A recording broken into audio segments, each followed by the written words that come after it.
Γεια σας παιδιά. Σήμερα θα παίξουμε ένα παιχνίδι στο Brawl Stars. Άμα πάει καλά θα παίξω κι άλλο. Αυτό. Τώρα θα πάρω να πάρω Cube. Παίζω με Μίκο. Ο Μίκο είναι, για όσοι δεν ξέρουν, πρώτη φορά το λέω βασικά. Για όσοι δεν ξέρουν, είναι ο αγαπημένος μου παίχτης.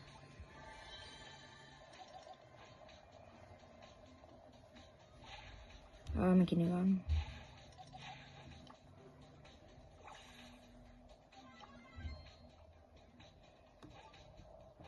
Αυτός είναι FK.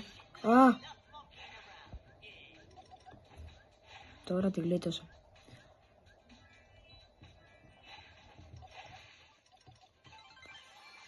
Έχω super. Αλλά όχι, δεν θα πάω. Όχι. Όχι. Έχω μόνο ένα power cube.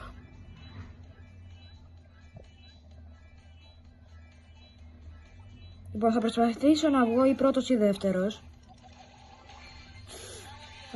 Αν και δεν το βλέπω. Τι γλίτωσα.